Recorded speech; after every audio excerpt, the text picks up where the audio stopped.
歡迎收睇大熊貓新聞報道。各位大家好，我係虎媽媽，我係奶油巴。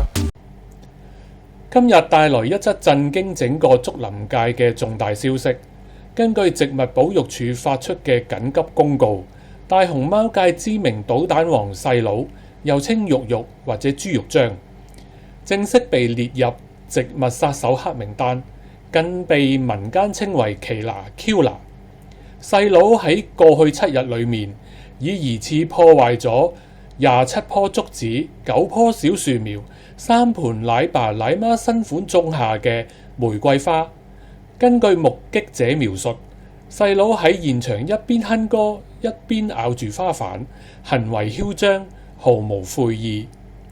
保育署已正式發出通緝令，懸紅高達100萬個熊貓幣，提供線索者將獲得1整年竹葉無限吃到飽會員資格。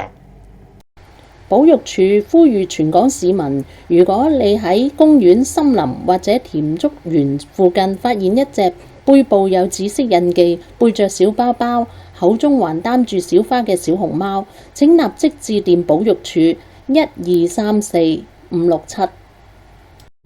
就呢次事件，我哋訪問咗細佬嘅媽咪瑩瑩，睇下佢有咩睇法。大家好啊，又係我瑩瑩媽咪啊！呢排搞到好大件事喎，細佬搞到俾人通緝。哎呀，乜咁大件事啊？其實細佬點止淨係整斷一棵樹啊，佢呀仲整斷咗好多棵㗎，啲樹葉啊、樹枝啊，佢都整斷咗啦。平時啲草地啊、草皮啊，佢都挖咗好多出嚟咯，所以冇咁大件事嘅。奶爸都話冇嘢㗎，之後會種返嘅，所以大家唔使咁緊張要通緝佢啦。不過咁做錯事，梗係要罰嘅。家姐細佬其實都整爛咗好多嘢㗎。不如咁啦，叫奶爸奶媽同佢哋一齊種過啲樹苗，咁就教育下家姐細佬要愛護樹木、花草樹木咁咯。咁等奶爸奶媽幫我湊住先，交俾奶爸奶媽我就放心晒噶啦。咁我又有 me time 啦，你話係唔係？哎呀，我而家都要 me time 啦，食多啲竹葉先，一陣間又要去餵奶啦。Hello， 我係家姐啊，細佬整爛棵小樹，我都有睇到㗎，我當時睇到事發嘅經過嘅，我可以做污點證人㗎。其實都唔使咁大件事嘅，其實我都有時會整爛啲嘢嘅，靜雞雞話俾大家知啊！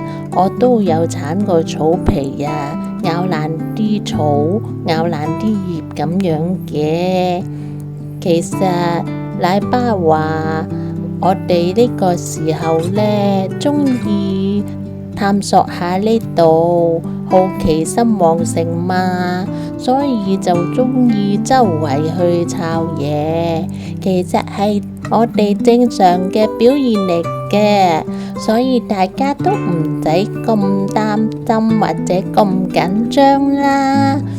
奶爸話會種返㗎，你哋都唔好再通緝細佬啦。細佬知道錯㗎啦，佢已經喺思過崖靜思己過，大家就原諒佢啦，都原諒埋我啦。我都以後會學習愛護花草樹木嘅，所以大家就俾啲時間我哋慢慢學習啦。好啦，我而家又要學習食竹葉啦，咁好啦，唔同大家講啦。對唔住啊，我真係唔係故意㗎。嗰棵樹好似好高，好粗，好似好好爬。我只係想挑戰一下自己，咁點知佢就啪一聲咁就斷咗啦。我都唔知道嗰棵樹咁脆弱㗎，係我對唔住樹仔。其實我都聽奶爸講過，樹仔就好似我哋嘅朋友，要好好愛護。我而家知啦，朋友唔係愛嚟爬嘅，係要珍惜㗎。對唔住啊，樹仔先生，我唔應該踩住你嘅手臂去冒險。我都對唔住奶爸，咁多位契爸契媽，仲有奶媽，讓大家擔心啦。我而家呢，就坐喺思過崖嗰度靜思幾個，我保證我以後呢，就唔會亂咁爬樹，我會同奶爸奶媽一齊種一棵新嘅小樹，慢慢陪佢長大，補回我犯嘅錯。從今天起，我要做一隻保護自然嘅大熊貓細佬，希望大家支持我啦，好啦。